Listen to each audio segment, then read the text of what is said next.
Hello, thank you for your interest in the extended project qualification. This presentation is intended to just enable me to briefly run through the essentials. Please do contact me via email or Teams if you want to ask me any further questions about it. It's a one-year course. It leads to an AS qualification, and the pupils have an absolutely free choice of subject matter. You'll see in my final slide the absolutely huge breadth of things that they can cover. It relies very heavily on independent working. We teach the pupils the skills necessary to undertake it for approximately half a term, and from then onwards they work largely independently with one short tutorial of about 20 minutes each week just to check how they're getting along. So as you can appreciate, they have a lot of free time and a lot of responsibility to get on with it by themselves. There are four ways of doing it. A dissertation, a sort of extended essay, an investigation, like a scientific experiment to look at something, or they can create an artifact, whether that's a physical thing, a work of art, a computer program, a book, chapter, or whatever they want to do, or they can produce a performance. All of those projects require a written report and a presentation to be given, and that written report will always include an element of academic research, which will be rigorous, properly referenced, and using proper academic sources such as you would use at university. The benefits of it are the development of independent study skills, the need to plan your project and manage your time efficiently and effectively, the conducting of proper research using proper sources and websites such as you would do at university, and the skill of academic writing and referencing in a manner that you'd expect for a dissertation done as part of a degree. That's obviously a very different type of academic writing and referencing to what you would use during any A-level essay subject. Because it includes these skills that are really more like what you would be doing as an undergraduate, it is highly valued by universities, some of whom do give small discounts on their offers. And it's also very useful at universities.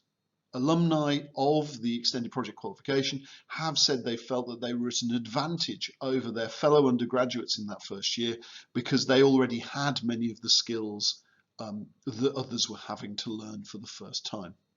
The other thing about it is I can predict, or you can predict, what grade you're going to get, and you can download and look at the mark scheme from iForks immediately and know exactly what that mark scheme's been for each of the previous years. Also, the grade boundaries don't change from year to year. So the grades are very predictable for the pupils and they know exactly what to do. The downside, of course, is it's very reliant on a pupil's ability to work independently and manage their own time. And that can be a real struggle as a big step up from GCSE for many of the pupils. It's a very new and alien set of skills. And there is pressure on because the deadline for submission of the work is Easter. So to do it within the confines of the lower sixth form often requires a lot of rapid and efficient work. Alternatively, it can be submitted at Christmas of the upper sixth or at Easter of the upper sixth. However, both of those time periods then obviously get in the way of things like UCAS form submission and what have you. So there's pressure on to complete the work efficiently and quickly, which of course can be a benefit even if you struggle with it, because it's better to do that during your sixth form rather than when you're actually at university.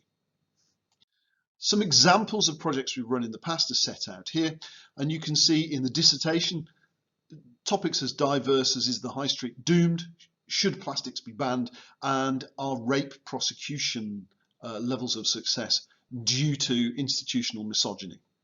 For an artifact, we've had a book of poetry, a podcast, a design for a yoga studio, and a copper fountain. You can still see the copper fountain on the music room lawn.